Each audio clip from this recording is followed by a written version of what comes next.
personas, pero bueno, por respeto a todos los que estuvieron aquí, muy puntuales, desvelados, ¿verdad? Bueno, vamos a dar inicio.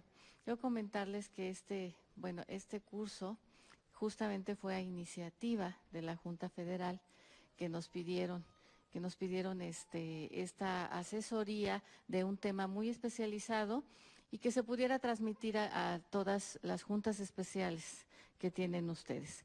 Con este curso, que bueno, iniciamos antes de lo que teníamos planeado, pero la necesidad y esa petición, por los tiempos que se requieren, pues lo hemos empezado. Pero con este curso vamos a dar inicio pues a una serie de cursos que vamos a ir organizando para irlos acompañando en todo este proceso en el que van a tener que ir subiendo toda la información que ahora la ley nos marca en la plataforma.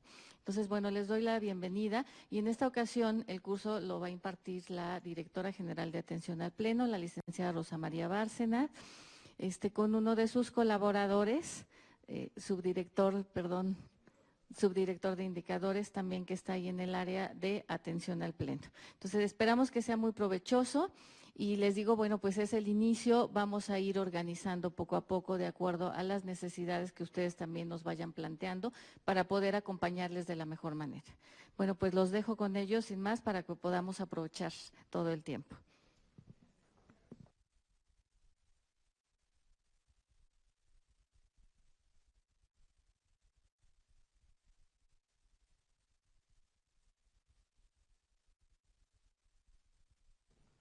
Muchas gracias, bienvenidos a todos. Como dice Graciela, un poco desmañanados. Espero no hacerles pesada la plática. La verdad es que entiendo que ya muchos tienen experiencia en este tema, entonces no vamos a descubrir el hilo negro y el agua tibia. A lo mejor va a ser un proceso más de retroalimentación y de compartirles un poco la nueva normativa que hay en materia de clasificación.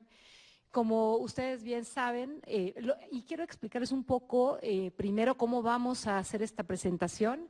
Primero sería poner los principios, bases, digamos, los cimientos de lo que es el acceso a la información de forma muy breve, junto con sus límites, sus características, y a partir de allí vamos a ir aterrizando el tema para irnos dedicando a cada una de las causales de reserva y abordar la confidencialidad.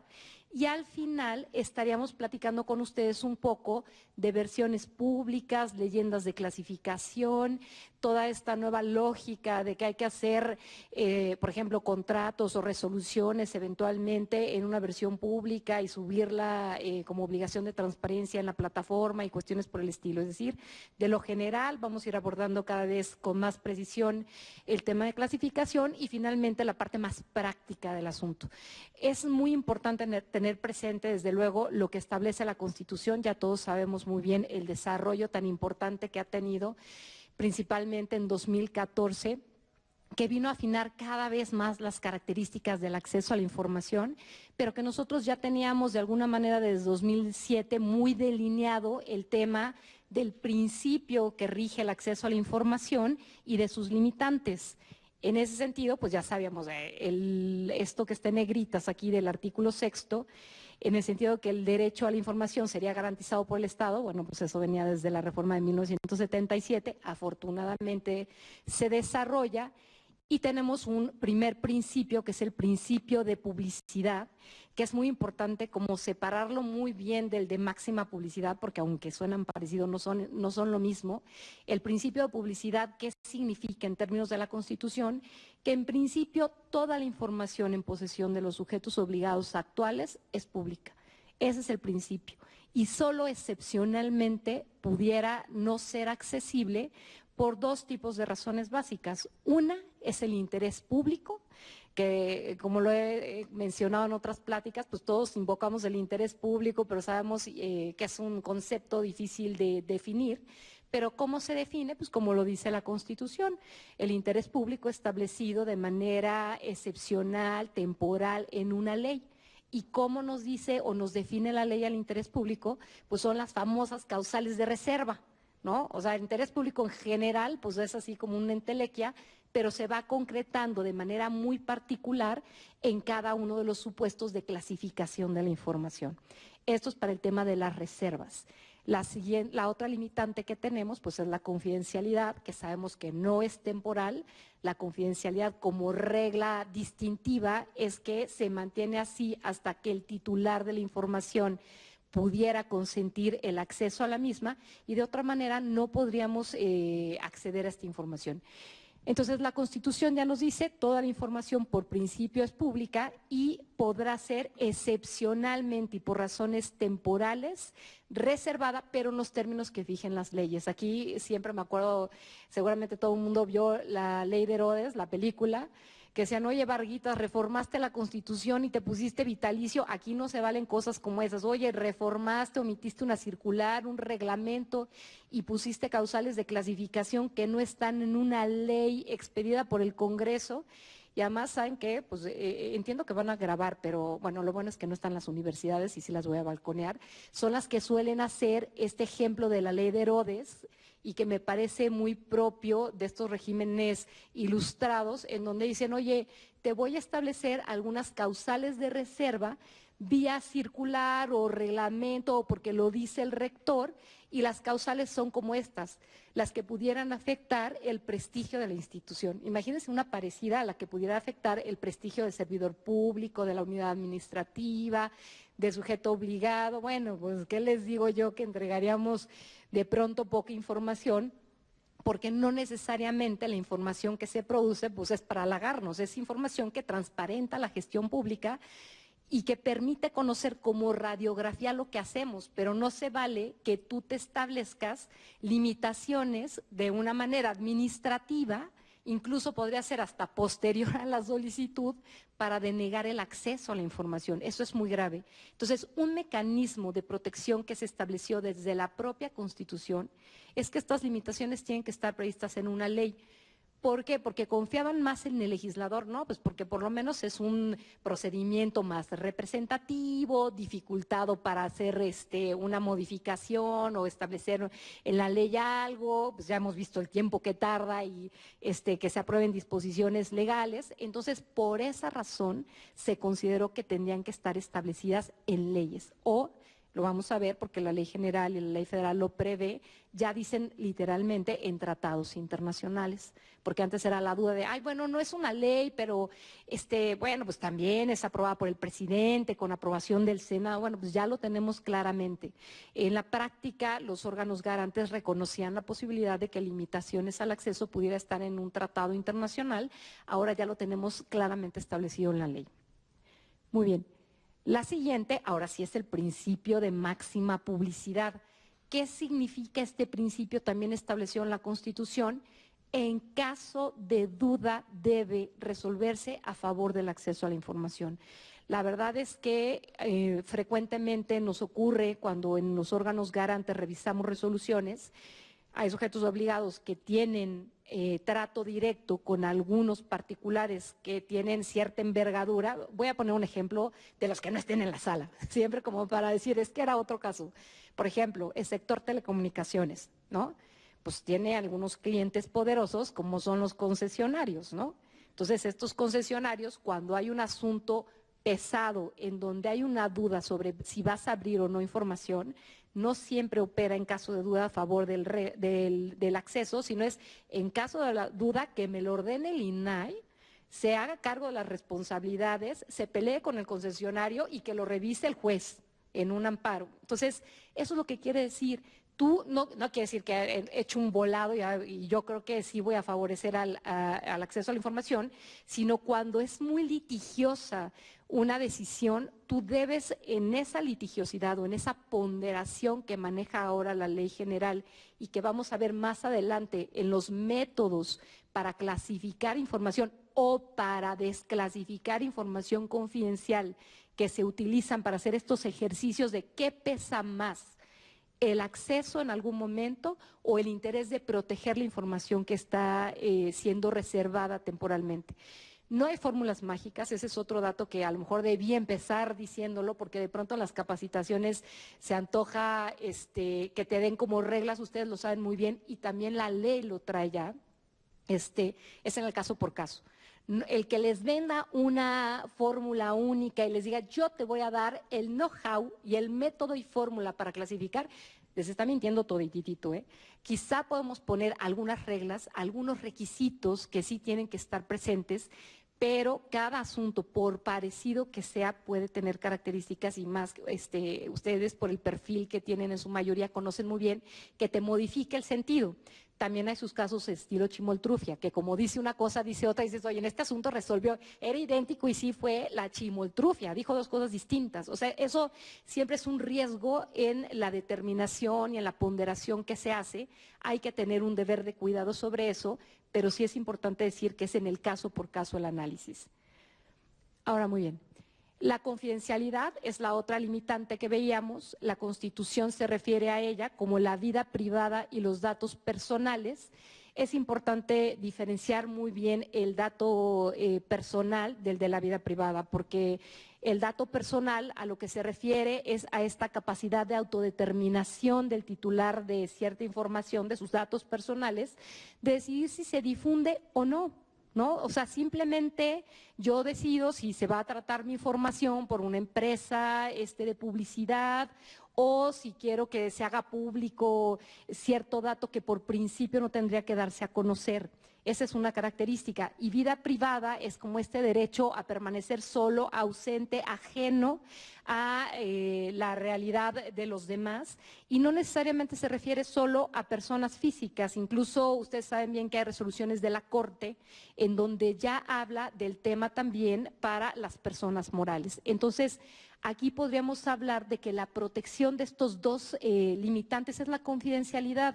La confidencialidad te protege tanto datos personales de personas físicas, identificadas e identificables, y para eso hay muchos documentos o directivas que establecen que una persona identificable no es alguien que con un investigador lo vas a descubrir tarde o temprano, sino es alguien que tú puedes identificar con esfuerzos razonables. Es decir, sí, cruzando 2, 3 datos, no haciendo una verdadera pesquisa que dices, no, bueno, o sea, sí, no era tan identificable. Tiene que ser la información de una persona física que yo pueda asociar con los datos, con el predicado que de ella se dice. Si tienen dudas, no sé qué esquema les parezca, porque a lo mejor puede ser muy pesado terminar de un jalón y que hasta el final vayan preguntando, pueden muy bien levantar la mano y comentamos algún punto y continuamos. A ver, reserva, esta ya la habíamos comentado en una de las láminas anteriores, que es temporalmente por razones de interés público. Y tenemos los tratados internacionales. Ustedes saben muy bien, con el boom de los derechos humanos, ahora la reforma al artículo primero constitucional que fue en 2011 en esta materia y que además fue un poco antes a la de 2014 de acceso a la información, pues se ha revolucionado todo este tema y hoy estamos mucho más conscientes de la importancia que tiene la protección de los derechos humanos. Hoy no tenemos duda que el acceso a la información es un derecho humano. Hasta no hace muchos años todavía había quien se cuestionaba si el derecho de acceso a la información y la protección de datos pues era un derecho humano o era un derecho de tercera generación, pero que pues, sonaba como que no era vital. Yo podía vivir sin el acceso a la información muy bien, pero no sin el derecho a la vida, a la salud, a la vida. O sea, había una diferencia total. La Corte Interamericana sí estableció que se trataba de un derecho humano. Lo tenemos también en tratados internacionales. Estos son los tratados internacionales: la Declaración Americana sobre los Derechos y Deberes del Hombre, la Declaración Universal de los Derechos Humanos, el Pacto Internacional de Derechos Civiles y Políticos y la Convención Americana sobre Derechos Humanos. Todos dicen prácticamente lo mismo. Y se los resumí en una, porque dije, si les pongo los artículos van a decir, aquí alguien copió a fuerza, pero prácticamente eso es lo que dicen estos tratados. Toda persona tiene derecho a la libertad de pensamiento y expresión. Este derecho comprende la libertad de buscar, recibir y difundir informaciones e ideas de toda índole. Es decir, el acceso a la información en el ámbito internacional, siempre lo he dicho, surgió como Eva de la costilla de Adán, y Adán era la libertad de expresión. Entonces ahí, como metido en una costilla, empieza a hablarse de este derecho a recibir y a buscar información. y también reconoce los mismos límites que nuestra Constitución establece, es decir, no es como ningún derecho hay, más allá de la discusión que haya sobre el derecho a la vida, no hay derechos absolutos, tienen límites y esos límites tienen que cumplir con ciertas características. Ya recuerdan lo que les había dicho, tiene que estar en una ley y es para garantizar dos tipos de cuestiones. El respeto a los derechos o reputación de los demás, ¿no nos suena a vida privada un poco? No tanto a datos personales, sino sí a vida privada, y la protección de la seguridad, el orden público, la salud o la moral públicas. Esto es muy parecido a lo que conocemos como el interés público, que vamos a ver más adelante a través del análisis de cada uno de los supuestos de reserva que se prevén en las leyes. Ahora, muy bien. Esto en resumidas cuentas es lo que hemos estado platicando. Tenemos limitaciones que se prevén desde la Constitución. Para interpretar esas limitaciones vamos a ver la metodología que debe seguirse cuando clasifico. Cuando yo voy a clasificar información, aparte de que es en el caso por caso, no puedo hacer interpretaciones así de, no, se me hace que esto se parece y sí se lo ando clasificando, yo vi algo parecido. No, si no es el supuesto específico que le aplica, no le puedo aplicar porque es parecido a lo que se conoce como analogía, o oye, si esto se clasifica, ¿cómo no le voy a clasificar esta otra cosa? No, o sea, tiene que ser una interpretación muy estricta de la causal de reserva, que ese es un criterio que garantiza también que el ejercicio de acceso a la información se pueda llevar a cabo de manera expansiva, de manera amplia, y solo excepcional y de forma temporal y en cuestiones muy estrictas se limite. Y ya vimos los dos tipos de limitaciones y sus características, lo que es confidencial, que no está sujeto a plazo, y lo que tiene que ver con las reservas temporales, legales, excepcionales, por interés público. La Constitución y los tratados hablan de seguridad nacional, saben que es un concepto que además, con la posibilidad que hay de que se impugnen las determinaciones del organismo garante en el tema de seguridad nacional, cobra relevancia y además es un tema que está asociado a las coyunturas y realidades de cada país. Y por eso tenemos pues una excepción de esa naturaleza, pero lo vamos a ver más adelante, la seguridad nacional y el acceso a la información no necesariamente están peleados, simplemente pueden coexistir de manera armónica. Y lo que vamos a encontrar es que, no sé si ubican las reservas que tenemos ahorita o que teníamos en la Ley Federal de Transparencia, Acceso a la Información Pública Gubernamental, había reservas en dos artículos, el artículo 13 y el artículo 14. Ustedes pueden decir, pues, ¿por qué se puso así? Bueno, pues porque así utilizas menos números, fracciones romanas y así divides la idea y párrafos cortos. No, en realidad era porque el artículo 13 establecía causales de reserva en donde tú tenías que acreditar una prueba de daño. Es decir, yo tenía que acreditar cómo se podía afectar la seguridad nacional de difundir información. Cómo podía poner en riesgo la vida de una persona al difundir información. Y en las del 14 era más bien temático, por averiguación previa, por disposición de la ley, por ser un expediente con ciertas características, por un proceso deliberativo. Entonces, parecía que una era temática y otra con prueba. Tenía que acreditar el daño y solo de esa manera podía reservar. La diferencia es que ahora en el artículo 113 de la Ley General y en el 110 de la Ley Federal vigente que abroga la que hablaba de información pública gubernamental, ya se establecen todas las reservas en un solo artículo. ¿Por qué? Porque en todos los casos va a ser necesario que llevemos a cabo esta prueba de daño para acreditar que en efecto estamos poniendo en riesgo cierto bien jurídico tutelado. Entonces, esa es una diferencia importantísima respecto del tema de clasificación. Y un segundo tema que también se va a abordar más adelante es: no se va a clasificar en cualquier momento, sino se va a hacer a partir de solicitudes de información, que también es un parteaguas y que está muy relacionado con el principio de publicidad. ¿Se acuerdan? El que vimos, toda la información por principio es pública. ¿Por qué se cambió el paradigma? Pues porque decían, es que si no lo pongo así y puedo clasificar incluso antes de que haya una solicitud, se rompe con el principio constitucional. Yo ahí a lo mejor a título personal tendría mis dudas de esa modificación porque están de acuerdo que sí hay un deber de cuidado sobre la información. lo primero que tengo que hacer es identificarla, ¿no? A partir de que la identifico, le doy un tratamiento con medidas de seguridad acordes al tipo de información, y en ese sentido también yo les sugeriría que si tienen oportunidad también consulten los lineamientos que expidió el Sistema Nacional en materia de archivos. Habíamos nosotros hecho una propuesta de 3 lineamientos para el tema de archivos, y ellos conjuntaron esos 3 temas en un solo documento, en un lineamiento único en la materia, y que aborda, entre otras cuestiones, el manejo de información clasificada. Ahora, muy bien. Regresé. Esto es lo de las limitaciones. El régimen transitorio. Es importante abordar este tema porque ya vimos las causales de clasificación, más adelante vamos a ver las diferencias, pero las solicitudes que fueron atendidas antes del 5 de mayo, en principio recibieron un tratamiento con la Ley Federal de Transparencia y Acceso a la Información Pública Gubernamental. A partir del 5 de mayo, ¿y por qué? Porque el 5 de mayo fue inhábil, entonces todo lo que entró el 5 pasa al 6, y el 6 entra en vigor la Ley Federal de Transparencia y Acceso a la Información Pública.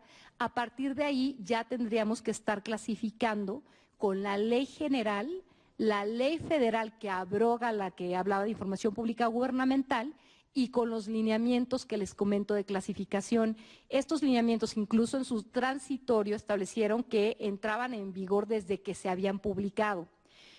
¿Por qué generó mucha confusión a sujetos obligados? Porque decían, ¿cómo voy a aplicar unos lineamientos que hablan de unas causales de clasificación que están establecidas en el artículo 113? Si ustedes revisan esos lineamientos, y lo van a ver cuando Sergio les platique un poco de cómo está el desarrollo de estas formas de prueba de daño en esas causales, es una cuestión de método, de metodología, y te podía servir igual para acreditar las causales al amparo de la ley abrogada. Entonces, por eso no percibíamos un problema.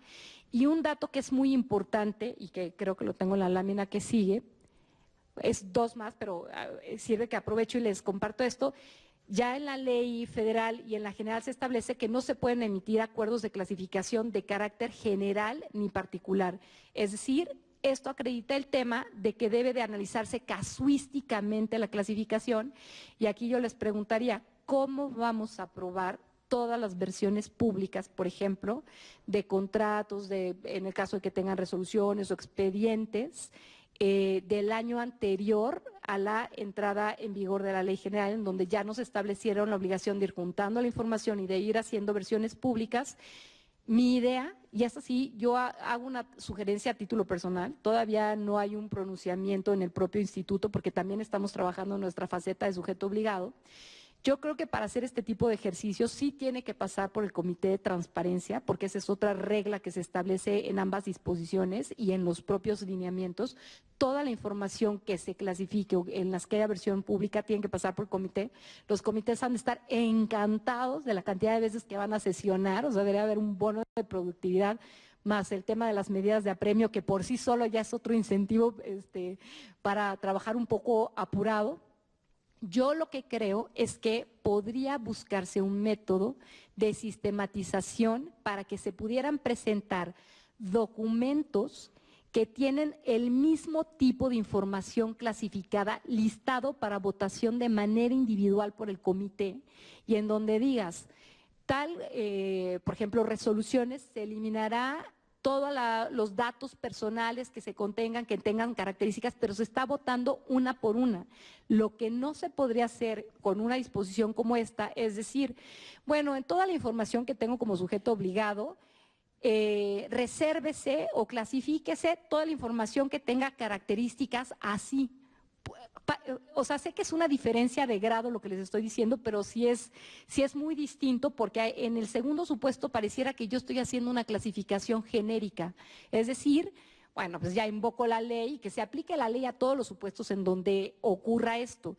Lo que podría ocurrir es que en una sola sesión, para que no estén sesionando ad infinitum en el Comité de Transparencia, podría listarse cada uno de los documentos o expedientes que ameriten una versión pública, ordenados de manera en que la aprobación de las clasificaciones se hagan para cada uno de ellos. Están listados y se someten a aprobación, pero se están sometiendo en lo individual, pero por razones que comparten, que es una cosa distinta. Entonces, yo creo que eso podría ayudar con los tiempos tan cortos que vamos a tener todos para hacer estas aprobaciones de versiones públicas y subirlos a la página. Al final vamos a hablar también un poco de cómo se hace la versión pública. Sé que los lineamientos quedaron muy exquisitos en el tema y que tienes que hacer unos ejercicios interminables para poner tu leyenda de clasificación, tu artículo, todo, pero siempre hay un matiz en donde tú puedes decir, oye, sí estoy cumpliendo, y la ley general y la ley federal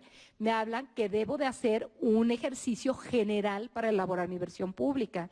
Tengo los mismos datos de tu leyenda de clasificación.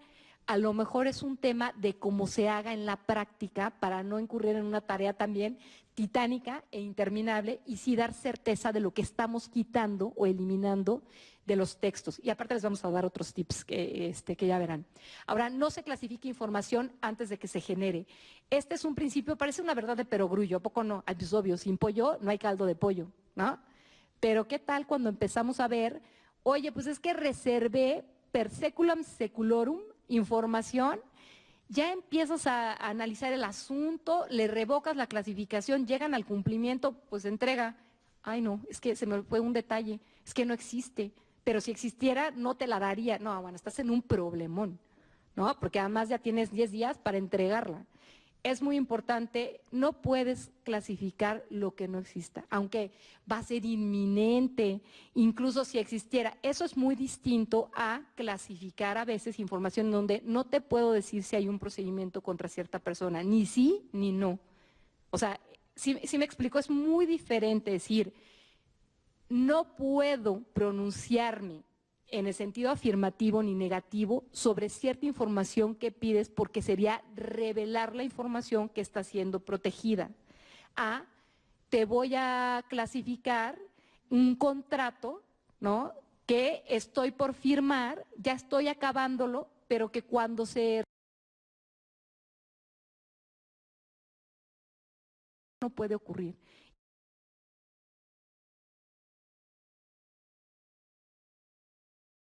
Que se estableciera en la legislación y los propios lineamientos de clasificación lo traen. Ahora bien, esta presentación monera, que no me encanta, pero bueno, pues se ve un poco mejor dentro de tanta letra, es como para explicar de forma muy sintética el proceso de clasificación. Lo puse con la ley, porque si yo les ponía el artículo de la ley general, el de la ley federal, el de la ley especializada, el lineamiento, dije, no, bueno, por si esto ya está cargado, va a ser una cosa inmensa. Y aquí es importante decir que la ley general, o sea, cuando se trabajó la ley general, los comisionados impulsaron mucho la necesidad de que se estableciera la prevalencia de esa norma respecto de cualquier otra disposición. La verdad es que no se logró eso más que en el tema de clasificación. Si ustedes revisan el artículo 100, es en el único artículo en donde claramente se estableció todas las demás leyes deberán sujetarse a los principios y reglas establecidos en esta ley en materia de clasificación. Ahí sí no hay pierde. O sea, no, pues es que yo hice una reserva parecida así, pero te apartaste. No, yo relajé los requisitos para la prueba de daño, te apartaste. O sea, sí hay una prevalencia o una preeminencia de la ley general respecto de las demás leyes. Por eso pensé que era válido ir poniendo el proceso conforme a la ley general, que además, si ya revisaron la ley federal, pues prácticamente lo dejaron igualito y en lugar de organismos garantes le pusieron instituto y así, porque también hay una tesis de la Corte que dice que las leyes generales ponen principios a desarrollar en los 3 niveles de gobierno, pero eso no quiere decir que tú puedas hacer simples remisiones, porque si no, no tendría ningún caso que hubiera ley general, ley federal y leyes locales. Había que hacer el desarrollo. Ahora, muy bien.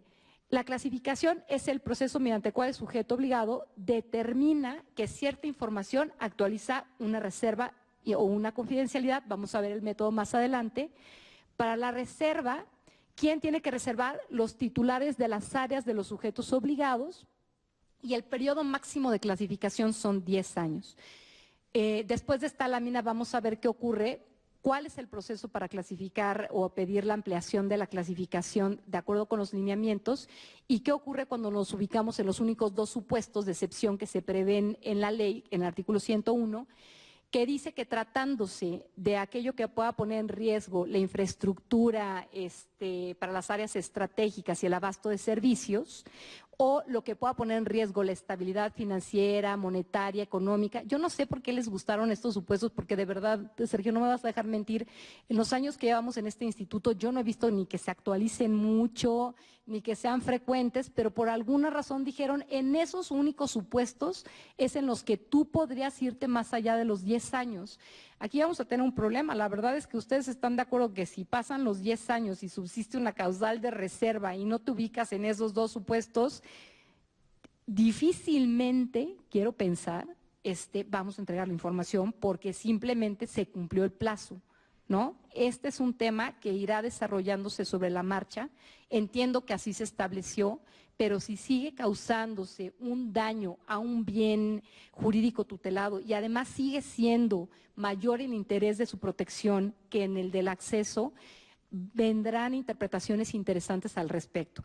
Y aquí van a decir, bueno, esta empezó con lo de, en caso de duda, a favor del acceso. Sí, pero en caso de duda también tienes que ser consciente, o sea, somos aperturistas, somos progresistas, pero también somos responsables sobre la información que manejamos. El siguiente tema es la información confidencial, que como ya hablábamos, pues tenemos la información. Fíjense, esa fue una de las grandes modificaciones. ¿Se acuerdan que teníamos los famosos secretos en las reservas? El secreto fiduciario, el secreto bancario y todo. Lo pasaron todo ahora a las confidencialidades, pero tiene que ser titular, un particular, un organismo de derecho internacional o un sujeto obligado cuando no involucre recursos públicos. Díganme ese supuesto cuál es. Solo se me ocurre sindicatos, ¿eh? Miren que le está piense y piense. ¿Qué puede ser que el Ladra tiene 4 patas del sindicato? Porque la verdad, o sea, ¿qué otro sujeto obligado va a estar ubicándose en un supuesto en donde no esté involucrado un recurso público y sea sujeto obligado, ¿no? Conforme las modificaciones que hubo en la Constitución? Solo pienso en ellos, pero eventualmente habrá algún caso de excepción que surja por ahí.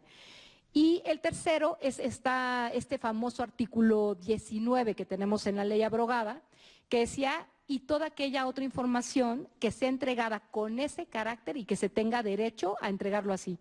Híjole, ese es el cajón del sastre. O sea, si no son datos personales, no entran los secretos, pues toda la demás que deba ser protegida y que acrediten por alguna razón que deba hacerlo. ¿Qué información va a ubicarse ahí? Prácticamente la información patrimonial de personas morales. Vamos a ver más adelante con el desarrollo más puntual que hay sobre este tema, y esto no está sujeto a plazo.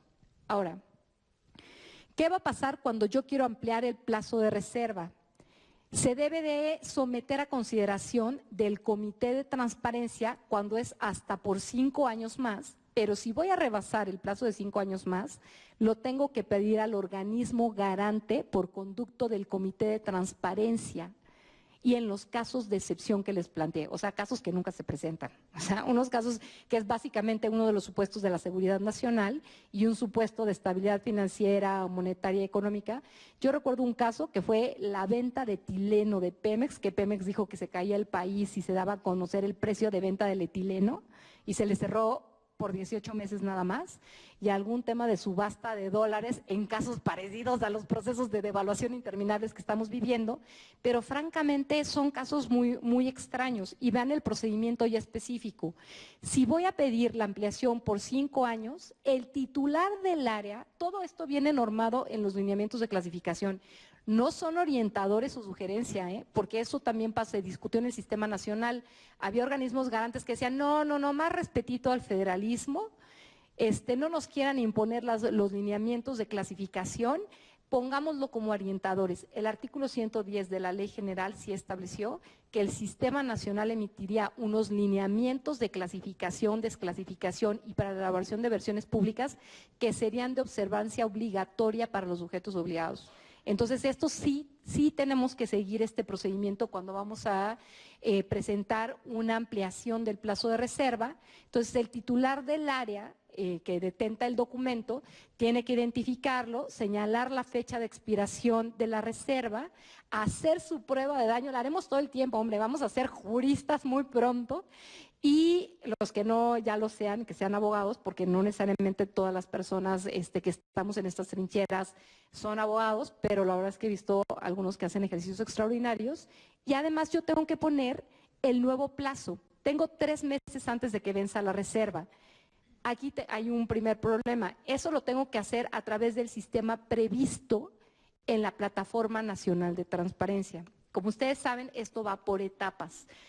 ¿Qué ocurre si no tengo la Plataforma Nacional de Transparencia? Ah, no está la plataforma, entonces no lo hago. No, sí. Sí se puede hacer, porque lo que sí en una revisión te pueden acreditar que tú no seguiste con el plazo de someter dentro de los 3 meses a consideración del Comité de Transparencia la ampliación. Y yo veo muy difícil que el obstáculo de que la plataforma no esté en todos sus apartados funcionando de inmediato pueda ser suficiente como para justificar que yo no cumpla con un procedimiento, porque la plataforma es un tema de medio y no necesariamente podría ser un obstáculo suficiente para no cumplir. Entonces, esto lo llevo al comité y el comité determinará si aprueba o no esa ampliación. Ahora, ¿qué ocurre si el procedimiento de ampliación del plazo de reserva es por más de 5 años? En este caso, ese mismo ejercicio se va a hacer, pero del Comité de Transparencia, dentro de los mismos 3 meses antes del vencimiento, al organismo garante. Y el organismo garante, o sea, en este caso el INAI, tendrá que resolver dentro de 60 días sobre esa ampliación. El organismo garante puede requerir al comité información adicional y el sujeto obligado, el comité, tiene 5 días para desahogarla. ¿Qué pasa con mi plazo de 60 días? Se estableció en el lineamiento que se suspendería hasta que no se contaran con los elementos suficientes para determinar si procede o no la ampliación, y el organismo garante puede aprobar o negar. ¿Qué ocurre si no se pronuncia el organismo garante? Va a ser la afirmativa ficta, es decir, se va a entender por confirmada la petición de ampliación del plazo de reserva. Estos yo les pediría que los traigan en el radar, que ubiquen estos plazos, ya son de aplicación. Hay un paquete de 6 lineamientos que aprobó el INAI el 5 de noviembre del 2015 y hay otro más como de 9 o 10 lineamientos que aprobó el Sistema Nacional por abril y mayo de este año, siguiendo los plazos de los transitorios de la Ley General, y muchos traen ya obligaciones para los sujetos obligados en muchas materias. Entonces, ahorita estamos en este tema, pero aprovecho el comercial para decir, vayamos revisando porque nos vamos a enterar cuando nos llegue el requerimiento de cumplimiento. Ahora, esto ya se los había comentado, la prevalencia de la Ley General en el tema de clasificación. ¿Quién clasifica? Desde luego que son los titulares de las áreas, son los responsables de clasificar la información, puede delegarse esta atribución. ¿En qué momentos clasifica? Ya lo habíamos adelantado un poco, cuando se recibe la solicitud. La otra es cuando lo determina una autoridad competente, debe de entenderse que es el organismo garante, el instituto, o cuando se generan, o el comité, puede ser el instituto o el comité, o cuando se generan versiones públicas para dar cumplimiento a las obligaciones de transparencia previstas en la Ley General. Esto queda clarísimo porque había una interpretación en donde decía, no, lo que se va a publicar en obligaciones de transparencia, eso es así. Le quitas unas partes, le pones tu fundamento y la subes. No, así, la pasas al Comité de Transparencia con estas ideas que estábamos, que yo estaba diciéndoles, si se les ocurre una mejor, por favor, pásenla, porque todos estamos ahorita en la lógica de cumplimiento que fijó la Ley General para tan poquitas obligaciones de transparencia y ahora en versiones públicas con expedientes completos. Por ejemplo, nosotros con las resoluciones, esos son tips. ¿Qué hacemos? Pues no haces una versión pública, haces una versión publicable. Es una trampita, pero cumples mejor, ¿no? O currículum, la currícula, pues la tenemos en versión publicable. Entonces no tienes que estar quitando lo que se generó de entrada en una versión que se podía subir íntegro, ¿no? Y además cumpliste más allá de lo que te establecieron las obligaciones de transparencia y te quitas de pasar quizá al comité o estar testando y poniendo fracciones y todo eso son tips, pero conste que al final si a alguno se le ocurre alguna otra idea será bienvenida. Índice de expedientes clasificados, este es otro tema. También hay un procedimiento establecido para el índice de expedientes reservados en los lineamientos.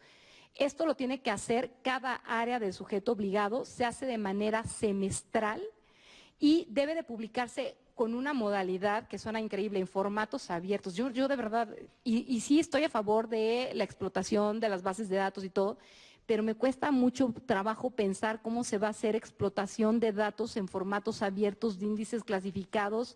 O sea, hay que subirlo así, es decir, en formatos editables, pero se me hace que los formatos editables son como más recomendables para bases de datos que quiero interoperar. Aquí creo que el legislador sí se fue a home un poco, lo tendremos que hacer con esas características.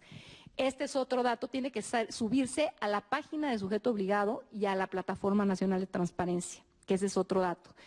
Y esos, los datos que tiene que tener ese índice es, desde luego, el área que generó la información, vamos a tener nombre y apellido y se va a publicar así, el nombre del documento, si es total o parcial la reserva, la fecha en que inicia y finaliza el plazo de reserva, la justificación, que es la motivación, y el plazo de reserva y en su caso las partes del documento que se reservan y si hay prórroga.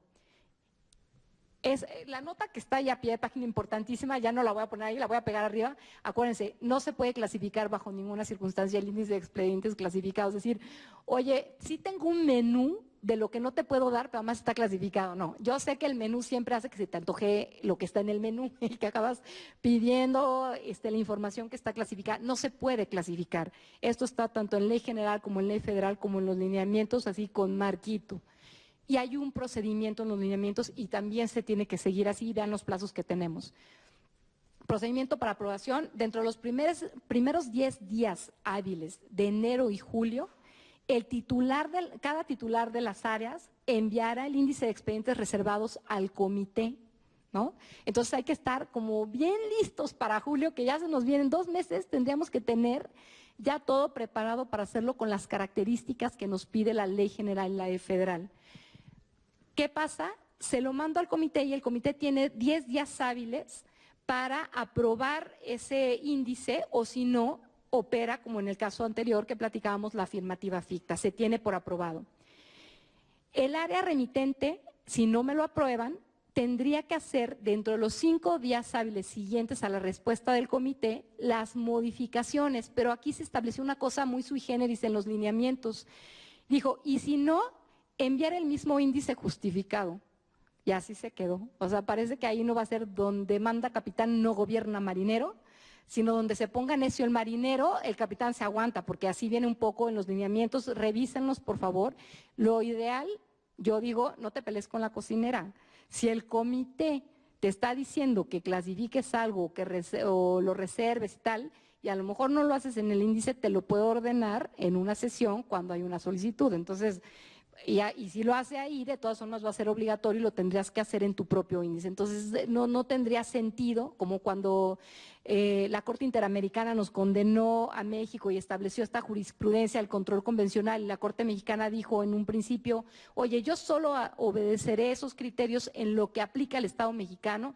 Pues cuando veas las barbas de tu vecino rasurar, pon las tuyas a remojar. O sea, si ves que condenaron a Perú y Argentina por otras cosas, pues vete preparando para no incurrir en eso. En este procedimiento pasa exactamente igual. Habrá que estar muy de la mano con el comité. Ahora, desclasificación de información, ¿cuándo se puede desclasificar? Cuando se extinguen las causas, cuando expire el plazo, cuando me lo ordenan por una resolución de autoridad competente, que aquí sería el organismo garante, y cuando lo determine el comité. ¿Quién desclasifique en ese sentido? El titular del área, el comité y los organismos garantes, que sería el instituto. Ya con esto daría la palabra a Sergio para empezar muy puntualmente en el tema de las reservas y de la confidencialidad, para finalmente terminar ya con los ejemplos muy prácticos o dudas. Nadie me está preguntando, si están como muy de acuerdo, muy en contra, no tienen dudas, no quisieran… Sí, por favor. Hola, buenos días. Buenos días. ¿Se los pasamos?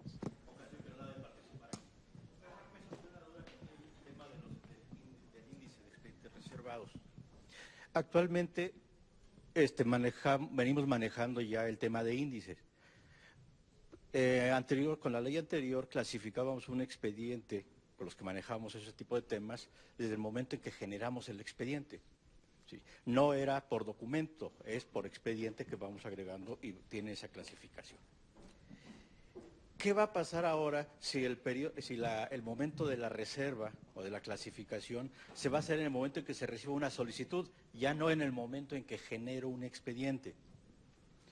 Como que cambia todo el escenario. Exacto. ¿Sí? Porque ahora tengo publicado un índice de expedientes reservados de hace 5, 3, 4 años, depende. ¿Sí? Ahora con esta versión voy a clasificarlo hasta en tanto me llegue una solicitud de acceso referida a ese expediente.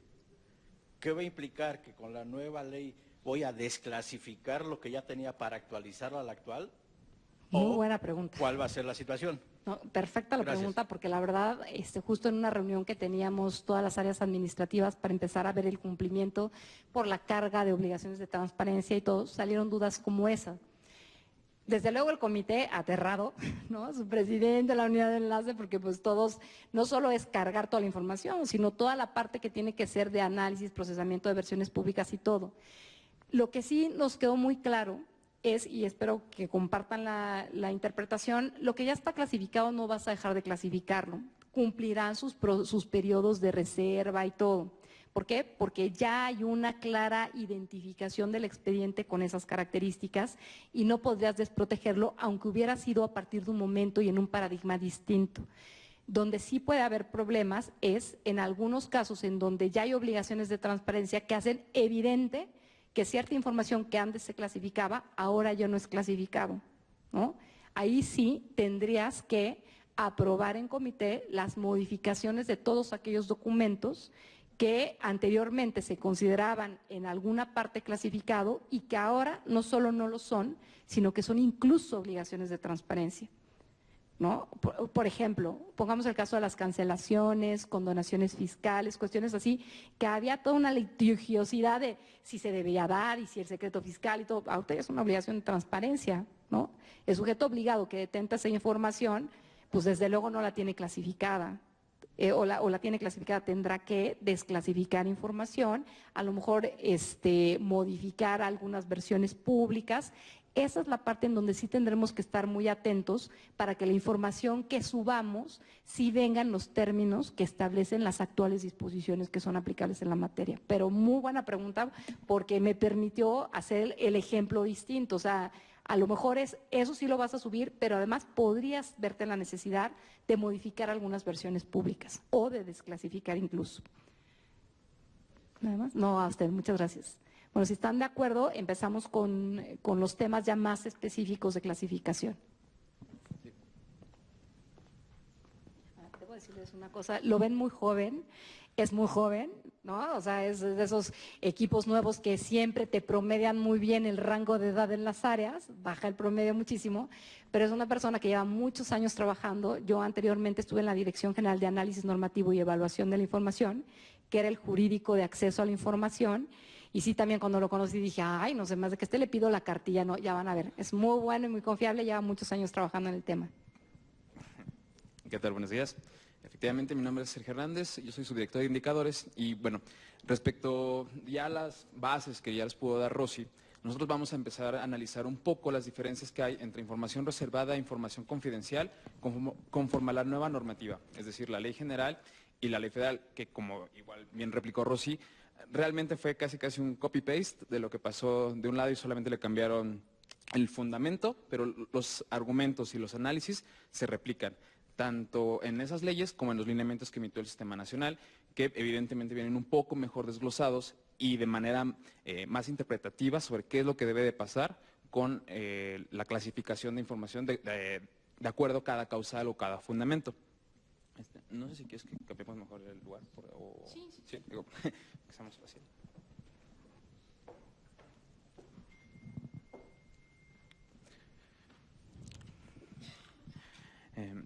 Muy bien. Bueno, en ese sentido, primero hay que dar cuenta de cómo estaba antes la ley federal y cómo cambió la ley general en cuanto a la parte de fundamentos, tanto de información clasificada como información clasificada como reservada o como confidencial. Es decir, primero la ley federal contenía 2 artículos referentes a todo lo que era la información reservada. Como ya había mencionado Rosy, el artículo 13 y 14 contemplaba diversos supuestos en los que la información que tuvieran los sujetos obligados podría ser considerada como reservada, además de que el plazo que podía tener como máximo una clasificación era de 12 años. No obstante, en la ley general solamente es un artículo el que contempla las causales de reserva, que es el artículo 113, los secretos que en un principio, o al menos en la ley federal abrogada, eran considerados como información reservada, ahora pasan a ser información confidencial. Es decir, ya cambia la naturaleza porque, de acuerdo a las características que igual les mencionó mi directora general, la información confidencial no tiene un plazo, no es temporal esa clasificación. Es decir, la información confidencial se va a mantener así por estar en ese supuesto. Otro cambio en la ley general es que se establecieron supuestos de publicidad en materia de secretos. En algunas circunstancias, como lo vamos a ver a continuación, los secretos van a, de alguna manera, a perder esa calidad como confidencial y se va a entregar la información por tener inmiscuidos recursos públicos, pero igual no me adelanto y lo vamos a ver un poquito más adelante.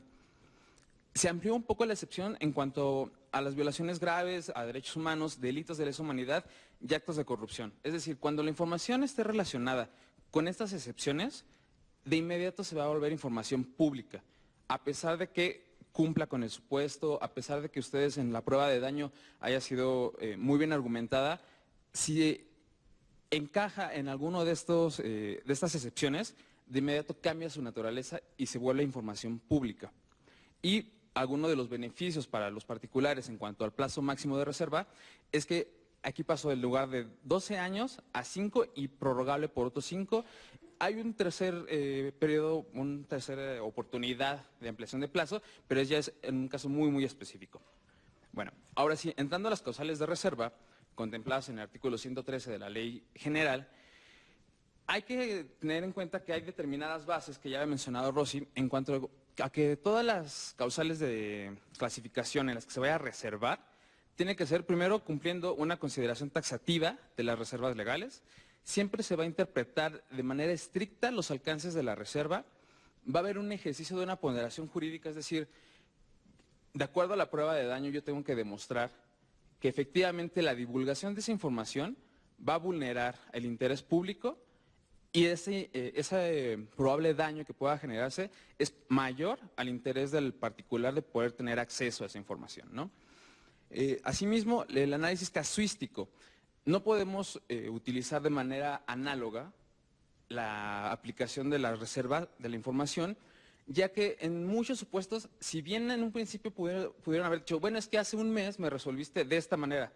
Ah, bueno, sí, lo que pasa es que en ese mes, o en ese caso, cumplías con A, B, C, y a lo mejor en este nuevo caso no me estás cumpliendo con este otro elemento, con el elemento fundamental para poder determinar que también es clasificada la información. Por eso es importante analizar caso por caso y sí valorar qué tanto puede llegar a tener el argumento del sujeto obligado para poder demostrar que esa información se parece, tiene precedentes en el mismo sentido, pero hay que también ser como muy, muy críticos de uno mismo y considerar que si no cumple con todos los elementos que dice la ley general, la ley federal y los lineamientos, pues sí mejor entregar la información, y como bien decía Rosy, siendo responsables de la misma. Es decir, siempre tienes que valorar si efectivamente esa información puede generar un daño y tú realmente estás convencido de eso, pues entonces nos mantenemos en nuestra posición, pero obviamente no será la regla, ¿no? La regla a seguir es ser progresista, ser apertura de toda la información que manejamos en nuestros archivos. Bueno, ahora sí, ya en cuanto a las causales, vamos a ir, va a ser un poco lleno de mucha información, dado que son muchas causales en el artículo 113 y son muchos supuestos. Entonces, cualquier duda, igual como lo mencionó Rosy, sin ningún problema pueden interrumpirme. Bueno, el artículo 113, fracción primera, habla de diversos supuestos en los que se debe de clasificar la información como reservada. La primera es seguridad nacional. Aquí, igual antes de la emisión de la ley general, teníamos mucho problema en determinar qué era seguridad nacional, porque tenemos la ley de seguridad nacional, tenemos interpretación de sujetos obligados en ese sentido, incluso de la Suprema Corte. No obstante, en la ley general se retomó como las acciones orientadas al bienestar general de la sociedad que permitan el cumplimiento de los fines del Estado constitucional. ¿Y qué es lo que va a estar destinado a proteger esta causal? O sea, ¿cuál es el interés que se debe proteger en este supuesto? Es la integridad, estabilidad y permanencia del Estado mexicano. Es decir, si nosotros con la difusión de la información podemos poner en peligro la unidad de la federación, la estabilidad de las instituciones públicas, la gobernabilidad democrática, es decir, el momento de las elecciones y los votos de los ciudadanos, e incluso la seguridad interior, es decir, que pueda generar destrucción, algún tipo de sabotaje, o incluso el combate a la delincuencia organizada, que son temas de seguridad nacional, si esa difusión puede vulnerar alguno de estos supuestos, cabe la posibilidad de que sí se pueda clasificar por seguridad nacional con fundamento en el artículo 113, fracción 1. Insisto, todo esto es de la ley general. Evidentemente los fundamentos que están en la ley federal cambiará el numeral, pero van relacionados. O sea, solamente es cuestión como de ubicarlos, es muy sencillo. Igual dentro de esta misma fracción, en cuanto a la seguridad pública, dice, se clasificará la información por seguridad pública al poner en peligro, otra vez, las funciones del Estado. Pero en este caso ya lo acota a la Federación, en este caso ya no sería Distrito Federal, sino a la Ciudad de México, y tanto a los estados y municipios. Pero aquí también hay que tener en cuenta una interpretación, que lo que dice el artículo es tendientes a preservar qué cosas. Es decir, ¿qué es lo que vamos a cuidar con esto? La vida, la salud, la integridad y el ejercicio de los derechos de las personas. Es decir, si nosotros cuidamos estos bienes jurídicos, se va a mantener un orden público. Nosotros con este orden público se va a mantener la seguridad pública, evidentemente, y nosotros vamos a poder mantener esta estabilidad y esta paz social. Si nosotros con la difusión de la información podemos vulnerar o podemos poner en riesgo cualquiera de estos elementos, podría clasificarse con fundamento en esta fracción. Ahora, otro supuesto de la fracción 1, lo que hace a defensa nacional. Igual, como es seguridad nacional, ¿qué debemos de entender por defensa nacional? Pues debe de entenderse todo lo que ponga en peligro las misiones generales del Ejército, todas las Fuerzas Armadas, Fuerza Aérea Mexicana, la Armada de México, desde mi interpretación, incluso la Marina, ¿no? ¿Por qué? Porque van relacionadas con la defensa del Estado mexicano. O sea, las actividades y las misiones que realizan este tipo de elementos del Estado es salvaguardar la soberanía, ¿no? En siempre defender la integridad del Estado mexicano y mantener la paz pública. Al menos eso es encaminado en cuanto a la defensa nacional.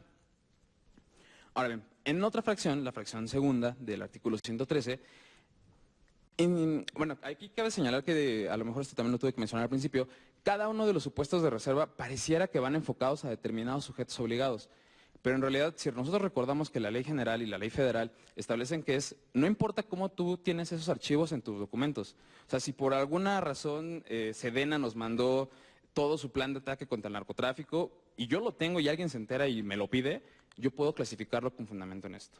Es decir, aquí no es tanto que yo pueda generar la información o que diga, no es que yo no tengo competencia para generarlo. Ah, bueno, no lo tienes, pero no tienes las competencias, digamos, de manera legal, pero por algún elemento fáctico, es decir, ya sea una transmisión.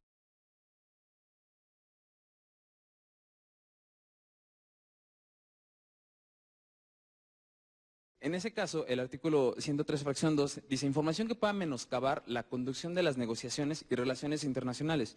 Como bien sabemos, México está en constante comunicación con organismos internacionales, con otros estados, en los que toda la información que se transmite siempre puede estar en el supuesto de clasificación.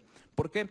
Porque la transmisión de esta información, digamos, si yo transmito algo que a lo mejor en algún país me lo entregaron como confidencial, ese mismo estado puede decir, bueno, oye, ¿por qué estás entregando algo que yo te entregué para que lo cuidaras o para que lo resguardaras y que no lo divulgaras de esta manera? Es decir, el Estado mexicano recaba información que recibe con esa característica y para no dañar la relación internacional, es decir, un cuanto más como a diplomacia, tenemos que resguardar esa información y ubicarla en este supuesto de reserva. Bueno, la siguiente fracción es toda aquella que sea entregada, y va un poco relacionada con la fracción anterior, pero es respecto de cualquier sujeto obligado, sea nacional o cualquier sujeto obligado de derecho internacional. Aquí se deberá integrar, hay que tener mucho cuidado, porque dice, tienes que acreditar que los datos sean ciertos y verificables de la voluntad expresa e inequívoca que demuestra la confidencialidad. Perdón por leer, pero justo esos términos son los que te deben de acotar que efectivamente esa información es clasificada. ¿Por qué? Porque al momento en el que te lo entrega el sujeto obligado, él ya sabe cuál es el daño de la publicidad de esa información. Te está diciendo, si tú publicas esto, vas a generar un daño independientemente de la causal, pero vas a generar un daño al interés público que se está protegiendo ahí.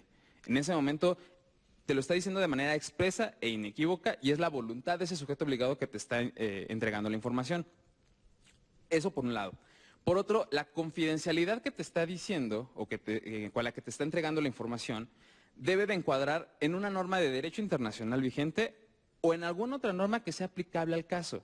Es decir, no es nada más porque el sujeto obligado que entrega la información diga esto es confidencial, pero no te digo por qué, ¿no? Al contrario, tiene que decirte específicamente, como si se la estuviera entregando al particular diciéndole no te la puedo entregar por esto, nada más que a ti te la estoy entregando para que sepas que esta información cabe perfectamente en el supuesto de reserva de tal artículo, de tal fracción. Es decir, siempre es proteger, pero también justificar nuestro dicho, ¿no? Justificar por qué estamos reservando, por qué estamos cerrando esa información. En ambos casos... sí, adelante.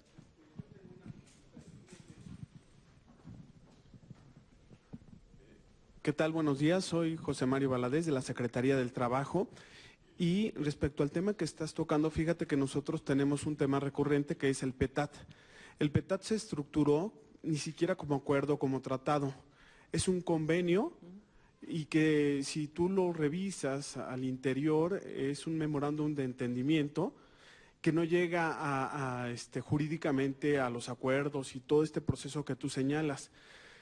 Aquí la situación es que para ambos países, para México y Canadá, ha funcionado y funciona al día de hoy.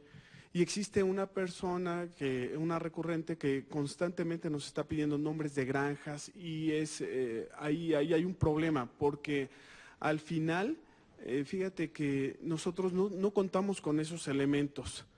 Y nosotros, el entregar la información, si las granjas se pueden revertir contra nosotros, la parte que toca relaciones exteriores levanta los brazos y traslada la responsabilidad diciendo, eres tú, Secretaría del Trabajo, quien vas a decidir si entregas o no. Y constantemente en este proceso nosotros nos vemos sin las armas, sin la estructura jurídica para poder estructurar una contestación. Al momento, lo que nosotros hemos procedido es que sean ustedes, a través de cumplimiento, quienes nos obliguen a entregar. Cuando ya nosotros les expusimos en los procesos, y no tiene mucho que vinimos con la gente de la comisionada, fíjate que ahí, bueno, pues entendieron el proceso y aún así nos dieron cumplimiento. Y fíjate que también hubo un poquito ahí un comentario respecto al comunicado de prensa que ustedes emiten, porque ponen... el INAI obliga a la Secretaría del Trabajo a entregar, cuando no era cierto. Lo único que íbamos a hacer era una nueva búsqueda, una versión pública, y no entregamos más de lo que dimos en la primera ocasión. Pero para este proceso, nosotros ¿cómo vamos a seguir operando este proceso? A que ustedes nos obliguen a cumplimiento, porque en esta situación pues no tenemos los elementos jurídicos para poder forzar esta parte. Esa sería mi pregunta, ¿no? Y ese fue el marco. Sí. Muy bien. Bueno, efectivamente, a ver, una cuestión es que de la normativa que uno tenga dentro de su marco jurídico, que en este caso, como bien menciona, es el memorándum de entendimiento, no obstante, no es la única fuente que podrás invocar. Es decir, precisamente el siguiente punto que iba a comentar es que se debe precisar la fuente, validez y las condiciones de la aplicación de la norma en cuestión. Si uno no desprende que realmente puedas tener, como bien mencionabas, no es propiamente un tratado internacional, no es una ley en sentido formal y material, pues entonces no es posible que se pueda clasificar. Ahora, determinado, insisto, todo esto es caso por caso. Efectivamente ha habido muchos precedentes, no solamente de la Secretaría de Trabajo, sino también de la Secretaría de Relaciones Exteriores, porque son autoridades relacionadas en el tema. Lo que se realiza es, aquí en las resoluciones del INAI, es los argumentos que vertió el sujeto obligado contra lo que dijo el particular, incluso los alegatos, y a partir de un análisis normativo se hace este ejercicio. esta valoración de efectivamente esta información de publicarse generaría un daño o realmente encuadra en la prueba de daño que nos mencionó el sujeto obligado y se cierra. Entonces, aquí, insisto, todo esto es interpretación de uno, no es propiamente institucional, pero creo que sí tienes la oportunidad de poder generar, a lo mejor, si ya intentaste interpretar de alguna manera, puedes buscar otro tipo de norma que sí pueda cumplir con eso y en alguno de los supuestos de la ley general y de la ley federal. Ahora, por otro lado, la cuestión que mencionas de los comunicados, eso sí, no es de mi competencia ni juzgarla ni comentarla. No obstante, lo que dice la resolución, como bien dices, es genera una nueva búsqueda y te dice, y entrega en su caso. Entonces, a lo mejor de ahí lo genera nada más como un comentario, no sé si quieres. En este tema, lo importante es, para esta causal de clasificación, que tú acredites que tienes derecho a que esa información sea manejada como confidencial. Es decir, es muy parecido a la confidencialidad que tenemos para el caso de los particulares, en donde dices, pues sí, la entregaba por un particular con carácter confidencial, pero ¿en qué te estás basando? El problema no es tanto que no sea un tratado internacional, puede ser un memorándum. Han invocado muchísimo para el caso de la Cancillería la costumbre internacional. Y así nos ha pasado muchísimas veces. Esto es por costumbre internacional, viaja en valija, o sea, te estás metiendo en problemas. Entonces, vamos a ver si es cierto. Dime los precedentes que sustentan la costumbre internacional para que yo pueda acreditar que en efecto en todos esos casos se ha resuelto de esa manera. Ese es un tema. Por eso no necesariamente tiene que ver con una jerarquía de norma internacional, sino tiene que interpretarse en el aspecto jurídico muchísimo más amplio. El segundo elemento que es importante considerar es la naturaleza misma de la información, ¿no? Y aquí era importante decir su compatibilidad con la Constitución y con las normas de derechos humanos previstas en los tratados para México. Yo no puedo pactar en el terreno internacional que haya información que es evidentemente en México una obligación de transparencia o eminentemente pública y cerrarla. A lo mejor lo que ocurre es, como esto que dice, versión pública de la información en donde a lo mejor se dé cuenta de algún tipo de información, porque creo que era para las granjas de Canadá y que en ese tema lo que se veía es que incluso había cierto sentido en que esa información se diera a conocer porque apoyaba una cierta política de Estado. Entonces, lo que habría que hacer es revisar el fundamento para cerrar sin necesariamente constreñirse a que sea un tratado internacional.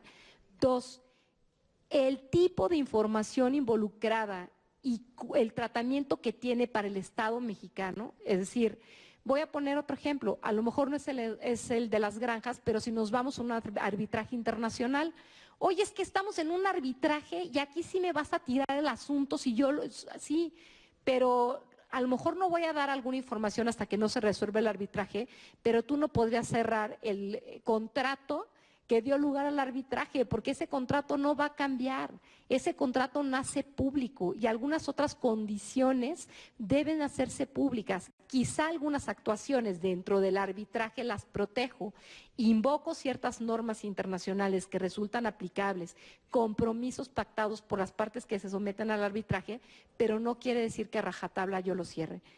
Con esto lo que quiero decir es, y a lo mejor también compartiendo mucho lo que dice Sergio, buscar apoyos, como decía, pues es que venimos a ponencia, pero lo triste es que ocurren cumplimientos cuando lo que está generándose es un precedente en sentido contrario, porque dices, me va a ordenar el INAI resolver. La verdad es que muchos sujetos obligados lo hacen, ¿eh? Una vez que el INAI ya les ordenó en muchos asuntos, te citan todos los precedentes cuando entregan o cuando se están defendiendo diciendo, bueno, pues es que el INAI estableció tal, y eso te cubre. Ya tienes una cobertura en el sentido de que hay un órgano que ha emitido algún criterios que va a establecer el INAI en distintas materias. Esos criterios también se aprobaron unos lineamientos de criterios, no sé si ya tuvieron oportunidad de revisarlos. No se ha integrado el comité de criterios, pero está próximo a integrarse. Este hará propuestas de criterios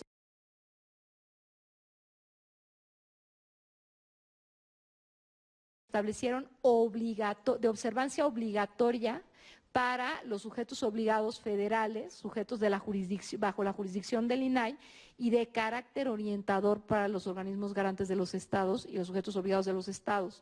Entonces, ahí tienes otra fuente como para apuntalar la respuesta y decir, bueno, va con un acompañamiento. La verdad es que el de las granjas no ha sido criterio de milagro, porque se han votado asuntos de hace más de un año, no sé cuántos años llevan votándose asuntos de las granjas, ¿no? Entonces, yo lo que sí creo es, puede cambiarse el criterio de interpretación, no está escrito en piedra un tema, a lo mejor habría que apuntalar con un fundamento mucho más sólido, pero creo que también habría razones de peso para abrir cierta información de la que estaba vinculada con ese tema, porque sí transparentaba cierta política pública del Estado mexicano en materia laboral para los connacionales en el extranjero. Entonces, digamos, yo con eso cerraría, pero es un tema muy importante. Muchas gracias. Pues efectivamente, ya con las aportaciones de Rosy, cada información es completamente distinta. La naturaleza de un documento puede ser una versión pública en la que solamente se cierra el nombre de los particulares, un dato personal, y a lo mejor lo demás sí va a rendir cuentas, va a transparentar. El chiste es precisamente encontrar, y conforme a lo que había dicho Rosy al principio, de manera así muy estricta la interpretación en cuanto a qué información sí se puede cerrar y qué información realmente podemos otorgar y no va a generar un daño, ¿no?